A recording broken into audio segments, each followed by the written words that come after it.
네, 지난 8일에 산책 중이던 40대 부부가 맹견 4마리에 물려서 중상을 입었습니다. 이달 초와 지난 7월 그리고 5월에는 사망 사고도 일어났습니다.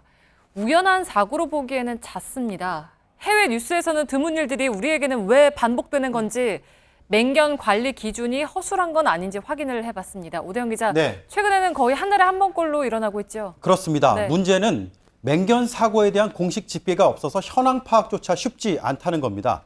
그래서 저희가 언론에 보도된 사망 사건을 하나씩 확인해 봤습니다. 네. 2003년에 7세 남아가 맹견에 물려 숨졌고 2005년엔 아동 4명, 2006년 6세 여아가 숨졌습니다. 2007년 2건, 2008년 1건, 2009년 1건, 또 2013년과 15년에 2건씩 올해 3건으로 사망 사고가 끊이지 않고 있습니다. 네, 그러니까 이게 사망 사고만 센 거니까 아마 부상자까지 합치면은 더 이제 많아질 텐데. 그렇죠. 지금 규정은 어떻게 되어 있습니까? 일단 법으로는 규정이 없습니다. 네. 그 하위 개념인 시행 규칙으로만 돼 있는데 총 5종과 그 개의 잡종을 맹견으로 분류하고 있습니다. 도사견, 아메리칸 핏불테리어, 스테퍼드셔 불테리어, 아메리칸 스테퍼드셔 테리어, 그리고 로트와일러 등입니다. 현재 국내에 맹견이 얼마나 있는지 파악이 된 숫자는 없습니다. 특별한 규정이나 규제가 없습니다. 개인이 원하면 키울 수 있습니다. 단 하나의 규정이 있습니다. 외출할 때 목줄, 입마개를 의무화한다는 겁니다. 네. 이걸 어길 경우에 50만 원 이하의 과태료를 부과합니다. 네, 그러니까 목줄과 입마개 이 두 가지만 좀 잘 지켜도 사고 위험이 좀 낮아질 텐데 이것마저도 잘 지켜지지 않고 있잖아요. 네. 그러면 그 사람 목숨을 잃게, 그러니까 숨지게 했다거나 아니면 다치게 했을 경우에는 어떻게 되는 겁니까? 아주 예외적인 경우에 한해서 그 주인을 처벌하긴 합니다. 네. 2011년에 목줄을 채우지 않은 맹견이 열린 문으로 빠져나가서 학교 운동장에서 초등학생을 물어서 중상을 입힌 일이 있었습니다. 주인이 중과실치상으로 6개월 금고에 처해졌습니다.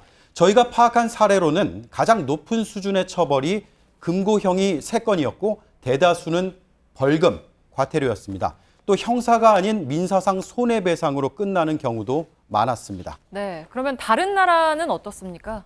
네, 우선 반려견에 대해서는 철저히 보호하고 있습니다. 네. 하지만 맹견에 한해서는 예방을 위해서 규제를 강화했습니다. 영국이 대표적인 사례입니다. 아동이 맹견에 물리는 일이 잦았습니다.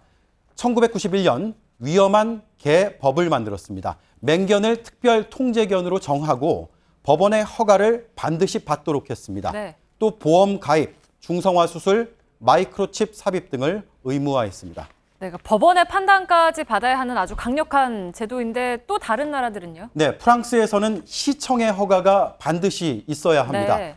면허와 보험을 의무화했고요. 맹견은 주기적으로 행동평가를 받아야 됩니다. 독일은 주에 따라 차이가 좀 있습니다. 대체로는 19종으로 맹견을 세분화했고 이 가운데 위험성이 큰 4종은 일반인이 소유할 수가 없습니다. 그 외에는 면허제 등으로 운영이 되고 미국은 LA 사례입니다. 등록이 의무, 목줄의 길이를 6피트, 그러니까 180cm 이하로 짧게 하도록 정해놨습니다.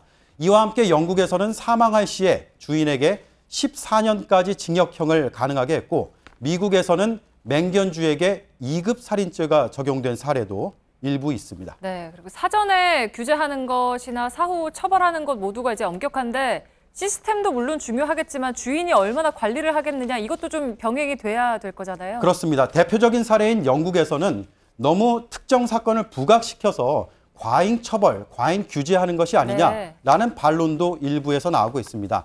하지만 우리는 법으로 맹견을 어떻게 소유하는지 관리하는지가 규정 자체가 없습니다. 그래서 제도적 보완이 우선적으로 필요하고 이를 통해서 오히려 책임의식이 생길 수 있다고 전문가는 조언했습니다.